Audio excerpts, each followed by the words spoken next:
Hello guys, welcome to my YouTube channel. কেমন আছো তোমরা? তো এখন আমরা কথা বলবো হচ্ছে একটি মালায়ালাম ফিল্ম নিয়ে, যেটা 2025-এর ডিসেম্বরে 25 তারিখ রিলিজ হয়। নিবিন পৌলি লিড চরিত্রে আছে। তো এই সিনেমাটা একটা সুপার ন্যাচারাল আমাদের কমেডি ফিল্ম। এই ফিল্মটা বক্স অফিসের দারুণ একটা দাপট দেখিয়েছে। মালায়ালাম বক্স অফিসে 145 কোটি টাকার একটা বক্স অফিস কালেকশন করেছে, এবং এই ফিল্মটা ফাইনালি এখন জিও হটস্টারে অ্যাভেলেবেল আছে। তো আমি দেখলাম মালায়ালামের সুপার ন্যাচারাল কমেডি ফিল্ম, যেটার নাম হচ্ছে সার্বাম মায়া, যাতে লিড চরিত্রে আছে নিবিন পৌলি। এবং এই নিবিন পৌলির অনেকদিন পর একটা কামব্যাক হলো বড়সড়, এবং ফিল্মটা বেশ বক্স অফিসে মানে দাপট দেখিয়েছে, এবং তার সাথে সাথে ক্রিটিক্যালিও কিন্তু ফিল্মটা খুব অ্যাক্লেমড হয়েছে। একটা পজিটিভ ওয়ার্ড অফ মাউথের সাথে ফিল্মটা এসেছিল এবং ভালো রিসেপশন জেনারেট করেছে। তো এই ফিল্মটা নিয়ে আমি খুব এক্সাইটেড ছিলাম দেখার জন্য। অনেক অডিয়েন্স দেখেও নিয়েছে এবং অনেক রিভিউয়ার এই ফিল্মটা রিভিউও করে দিয়েছে। আমি একটা লেট। তো এই ফিল্মটা আমি দেখলাম, কেমন লাগলো আমার এই সার্বাম মায়া ফিল্মটা, যেটা একটা সুপার ন্যাচারাল কমেডি ফিল্ম। তো আপনাদের সাথে সেটাই শেয়ার করবো যে আমার কেমন লাগলো। চলো ভিডিওটা শুরু করা যাক। এক লাইনে যদি আমি ফিল্মটা রিভিউ করি, এই ফিল্মটা অবশ্যই ডেফিনেটলি একটা গুড ফিল্ম, একটা বেশ ভালো একটা ফিল্ম। খুব দারুণ একটা ভাইবস দেয় ফিল্মটা দেখার সময়। বাট এই ফিল্মটা আমার খুব একটা মানে বিশাল যে আমি এক্সাইটেড বা বিশাল আমাকে খুশি করে দিয়েছে সেরকম না, সত্যি বলছি। মানে একটা ট্যুরিস্ট ফ্যামিলি আপনাকে যতটা মানে ইমোশনাল একটা অ্যাঙ্গেল, একটা ডেপথ সেই ফিল্মটার মধ্যে আছে, বা একটা কোর আছে, এই ফিল্মটায় সেই ইমোশনাল ডেপথটা কিন্তু নেই, সেই কোরটা কিন্তু আপনি পাবেন না। এই ফিল্মটা না একটা ফ্লোতে চলে, ফিল্মটার একটা ভাইবস আছে, ফিল্মটা একটা আপনি একটা অনুভূতি এই ফিল্মটা, ঠিক আছে? এবং আপনি সেই অনুভূতিটাকে দারুণভাবে অনুভব করবেন। একটা দারুণ মানে কিছু সিকোয়েন্স এরকম আছে যেগুলো ড্রামাটা খুব হেভি লাগবে আপনাকে।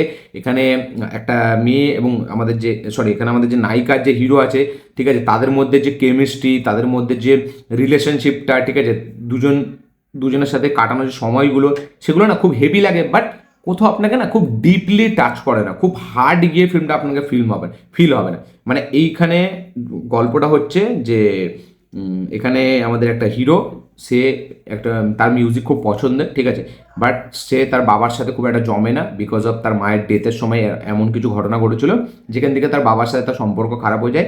এ মানে মিউজিকে যেতে চায়, বাট সেরকম কোনো চান্স পাচ্ছে না। তো এবার ফাইনালি সে পুজো পাঠ চালু করে দেয় তার বন্ধুর সাথে, এবং সে সব জায়গায় পুজো করে গিয়ে একদিন ফাইনালি সে যাচ্ছে একটা বাচ্চা ছেলের ভেতরে আত্মাকে বার করার জন্য, এবং সেই আত্মাটা বার করতে গিয়েই তার লাইফের মেন প্রবলেমটা চালু হচ্ছে। এবার সেই প্রবলেমটা কিন্তু হরর প্রবলেম না, সেই প্রবলেমটা কিন্তু একটা ফ্যান্টাসি প্রবলেম, ঠিক আছে? তো এবার সেই প্রবলেমটা কি প্রবলেম ক্রিয়েট করছে, এবং আদেও কি প্রবলেম ক্রিয়েট করছে নাকি তার লাইফটাকে আরও চেঞ্জ করে দিচ্ছে, এবং সেই প্রবলেমটা কি, সেই প্রবলেমটা কেন, সেটার সাথে তার কি কানেকশন, সেই সব জানতে গেলে আপনাদেরকে এই ফিল্মটা দেখতে হবে, সার্বাম মায়া। এবং এই ফিল্মটা যেরকম বললাম আমি এক লাইনে, যে অবশ্যই আপনাকে দারুণ মজা দেয়। মানে আপনি ফিল্মটা থ্রু আউট জুড়ে থাকবেন, খুব এঙ্গেজিং একটা ফ্যাক্টর। হ্যাঁ, এবার মালায়ালাম ফিল্ম আমরা সকলেই জানি যে প্রথম দিকে অনেকটা মানে আপনাকে অন্যই কিছু দেখাবে, প্লটে আসতে অনেক টাইম নেয়, এবং এই ফিল্মটাও ঠিক সেরকম টাইম নেয়, মানে মেন গল্পতে আসতে টাইম নেয়। তো যখন মেন গল্পতে চলে আসছে তারপরে কিন্তু ফিল্মটা বেশ ইন্টারেস্টিং, বেশ এন্টারটেনিং একটা ফিল্ম হয়ে যায়। এবং ফিল্মের কিছু পোর্শন ডেফিনেটলি আপনাকে ইমোশনাল করে তুলবে। এখানে বাবা ছেলে সম্পর্ক, বা একটা এখানে সিকোয়েন্স আছে একটা আলমারি যেখানে তার মায়ের কাপড় রাখা থাকবে, সেখানে যেরকম নিবিন পৌলির পারফরমেন্স বা তার বাবার সাথে তার যে কেমিস্ট্রি, বা এখানে এই যে প্রবলেমটা তার কাছে এসছে, সেই প্রবলেমটার সাথে সে কীভাবে ডিল করছে, তার সাথে কীরকম কী বন্ডিংয়ের, এবং সে যখন চলে যাচ্ছে, সে নিবিন পৌলির যে ক্যারেক্টারটা, সে যে তার প্রতি যে ফিলিংস, ঠিক আছে, তো সেইগুলো খুব ভালো লাগে। সেগুলো একটা আপনাকে আলাদা জগতে নিয়ে যাবে, এবং একটা কাইন্ড অফ থেরাপি এই ফিল্মটা। মানে হয়তো খুব ডিপলি আপনাকে সেটাকে ফিল করাবে না, বাট ওপর দিয়ে আপনাকে ছুঁয়ে যাবে, ঠিক আছে, এবং সেটা আপনি ফিল করতে পারবেন। সেটা আপনার একটা হালকা একটা বেশ ভালো একটা মানে কি বলবো, একটা দারুণ একটা অনুভব আপনাকে করাবে। এবং এটা যেহেতু সুপার ন্যাচারাল কমেডি ফিল্ম, তো কিছু জায়গায় কমেডিটাও কিন্তু দারুণ ওয়ার্ক করে। মানে সুপার ন্যাচারালের সাথে কমেডিটাকে যেভাবে ব্লেন্ড করেছে, বিশেষ করে এই যে প্রবলেমটা, তার সাথে নিবিন পৌলির যে বন্ধুর যে ব্যাপারটা, বা এখানে কিছু অ্যাকশন সিকোয়েন্স আছে সেইখানে যে ব্যাপারটা, তো ভালো, মানে ওই সিকোয়েন্সগুলো কমেডিটা ওয়ার্ক করে ডেফিনেটলি। এবং এই ফিল্মের সবথেকে স্ট্রং পয়েন্ট হচ্ছে মিউজিক। মিউজিকটা মালায়ালাম ল্যাঙ্গুয়েজে আমি শুনেছি, এবং মিউজিকগুলো কিন্তু সত্যিই হেভি, মানে সত্যিই ব্যাপক। প্রত্যেকটা মিউজিক আমাকে খুব ভালো লেগেছে এই ফিল্মটায়, মানে সত্যি বলছি খুব। এবং এখানে দুটো নায়িকা আছে, আরেকজন আছে যাকে আপনারা ওই বিষ্ণু মঞ্জুর কানাপ্পা সিনেমাটাতে দেখেছিলেন, সেও আছে। তো তাকে খুব বিউটিফুল, খুব কিউট লাগে এই ফিল্মটায়। বাট তার রোলটা খুব ছোট। প্রিয়া ওয়ারিয়ার তার একটা এক্সটেন্ডেড কেমিও আছে এখানে, সরি এক্সটেন্ডেডও না, একটা কাইন্ড অফ ছোটো পোর্শনে কেমিও আছে। বাট গানগুলো যেরকম বললাম খুব সুন্দর গানগুলো, এবং মানে নিবিন পলির পারফরমেন্স আমি বলবো হ্যাঁ যেরকম পারফরমেন্স ইমোশনাল সিকোয়েন্স তার দেওয়া দরকার ছিল সেরকম সে দেয়নি। বাট আমি বলবো ঠিকঠাক পারফরমেন্স আমার লেগেছে, মানে খুব যে হেভি লেগেছে তা না। সবাই বলছে নিবিন পলি ফাটিয়ে দিয়েছে, আমার কোথাও গিয়ে সেটা মনে হয়নি। ঠিক আছে, আমার তো মনে হয় এর থেকে বেটার পারফরমেন্স দিয়েছে ওই মেয়েটা, যার নাম হচ্ছে আমাদের রিয়া সিবু। ঠিক আছে, যে এখানে কাইন্ড অফ নায়িকা, একটা মেন লিড। তো তার পারফরমেন্স আমার বেশ ভালো লেগেছে। নিবিন পৌলি আমার একটা ঠিকঠাক মনে হচ্ছে, মানে ইমোশনাল সিকোয়েন্স আমার মনে হয় নিবিন পৌলি তার পুরোটা দিতে পারেনি, মানে আরও বেটার হতো। আমার মনে হয় এর জায়গায় যদি আপনি বাসিল জোসেফ বা ফাহাদ ফাসিলকে নিতেন, আমার মনে হয় ফিল্মটাও একটা দারুণ পেতো, এবং মানে ফিল্মটাকে দারুণভাবে মাউন্টও করা যেত, এবং তার সাথে সাথে পারফরমেন্সও কিন্তু খুব হেভি হতো। মানে যদি আপনি টবিনো থমাসকেও নিতেন, তো মানে পারফরমেন্স হিসাবে আমার মনে হয় যে ইমোশনাল সিকোয়েন্স, দেখুন ইমোশনাল সিকোয়েন্স খুব একটা যে হেভি আছে তা না, বাট যেটুকু আছে সেগুলো কিন্তু খুব হার্ড, সেগুলো কিন্তু সত্যি ফিল হয়, সেগুলো ডেপথ আছে তার মধ্যে। বাট নিবিন পৌলির আমার মনে হয় সেখানে খুব একটা হেভি পারফরমেন্স দিতে পারেনি, আমার খুব লিমিটেড পারফরমেন্স মনে হচ্ছে, যার কারণে আমার মনে হয় যে ফিল্মের যে মেন শোলটা আরও একটু কম মনে হয়। নাহলে কিন্তু তার মায়ের যে ব্যাপারটা ফিল্মের মধ্যে উঠে আসে, তার বাবার সাথে যে ঝামেলাটা, সেটা কিন্তু থ্রু আউট স্ক্রিন প্লে আরও আমার মনে হয় আরও অ্যাট্রাকটিভ হতো, আরও ইমোশনাল সিকোয়েন্সটা আরও দারুণভাবে করা যেত, মানে কি বলবো একদম অনুভব করতে পারতেন আপনারা। তো আমার মনে হয় মানে ইমোশনাল সিকোয়েন্সটা অতটা এইভাবে ওয়ার্ক করে না, মানে ওয়ার্ক করছে বাট ক্যারেক্টারের পারফরমেন্সের জন্য মানে আপনার মনে হচ্ছে না আরও যেত ব্যাপারটা। বাট এখানে যে বললাম কমেডিটা টুকটাক আপনাকে বেশ ভালোই লাগবে, এবং কিছু কিছু ডায়লগস, কিছু কিছু কনভারসেশন আছে এই ফিল্মটার মধ্যে, যেগুলো কিন্তু খুব রিয়েল, খুব মানে রিয়েল লাইফে আছে সেইগুলো, এবং খুব বাস্তব সে কথাগুলো। এবং যেখানে আপনি যদি বলেন যে বাবার থেকে টাকা চাওয়ার থেকে শুরু করে, ঠিক আছে, বা নিজে কিছু করার জন্য নিজে কোনো কাজ করতে হয়, তো এইসব যে ডায়লগসগুলো সেগুলো আপনাকে শেখায়। তো একটা মানে যদি আপনার লাইফে একটু টেনশন থাকে, আপনি এই ফিল্মটা চালিয়ে বসে থাকবেন, তো আপনার হয়তো অনেকটা টেনশন দূর হয়ে যাবে, মানে সেরকম টাইপ অফ একটা সিনেমা। মানে দেখুন এই যে গল্পটা, এই যে আইডিয়াটা, সেটা কিন্তু নতুন কিছু না। আমরা এর আগেও এরকম ফ্যান্টাসি গল্প দেখেছি, এরকম একটা প্রবলেম যে হঠাৎ করে আসবে, তো তার বাকি যে যার লাইফে আসছে তার প্রবলেম সলভ করে দেবে, একটা টাইমের পর তার সাথে তার একটা খুব দারুণ বন্ধুত্ব বা প্রেম হয়ে যাবে।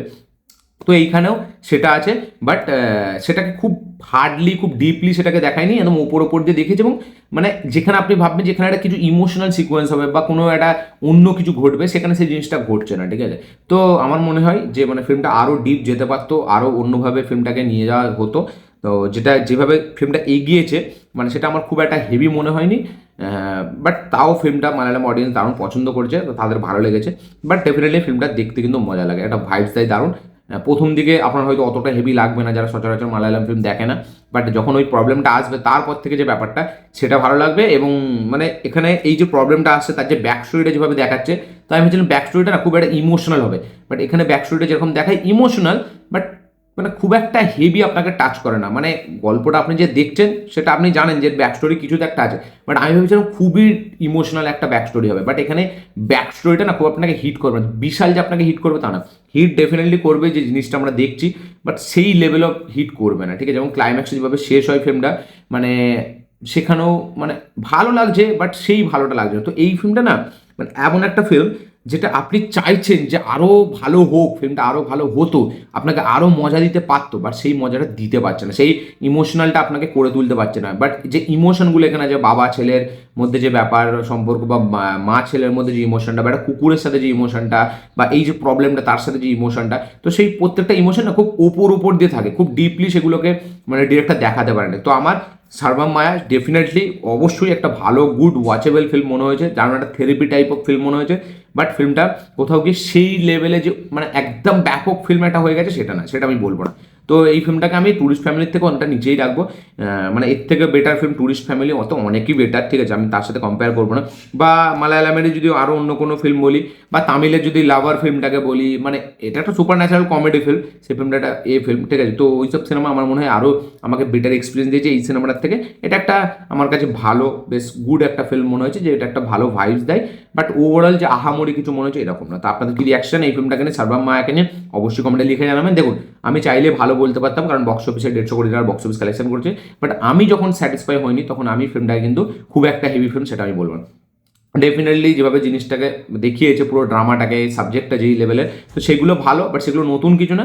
বাট যখন এই প্রবলেমটা ক্রিয়েট হচ্ছে, তারপর থেকে যখন এই চেঞ্জেসটা, যখন ট্রান্সফর্মটা আসছে নিবিন পৌলি ক্যারেক্টারটার মধ্যে, বা তার লাইফে যখন নতুন কিছু হচ্ছে, সেখানে তার যে কিছু মোমেন্টস ইমোশনাল সিকোয়েন্স কিছু হবে তো সেইগুলো হচ্ছে না, এবং এর সাথে যে বন্ডিংটা সেটা সবসময় না একটা ফাজলামোর দিক দিয়ে চলে গেল, মানে খুব একটা সিরিয়াস, কিছু কিছু জায়গায় ডেফিনেটলি সিরিয়াস হচ্ছে, সেগুলো আপনাকে দারুণ মজা দিচ্ছে, সেগুলো আপনি ফিল করতে পারছেন, বাট সেগুলো মানে একটা টাইমের পর আসছে আবার মানে গায়েব, মানে তার কোনো স্পেশালি সেটা কোনো বেনিফিট আপনি স্ক্রিন প্লেতে দেখতে পাচ্ছেন না, বা তার কোনো হেভি এফেক্ট আপনি স্ক্রিন প্লেতে দেখতে পাচ্ছেন না। খালি একটা দুটো সিকোয়েন্সে খুব দারুণ এফেক্ট পড়ে, একটা হচ্ছে তার বাবা ছেলের মধ্যে যে আলমারির যে সিকোয়েন্সটা আছে ওটা আমার কাছে দারুণ এফেক্ট পড়েছে, ওটা আমার ব্যাপক লেগেছে।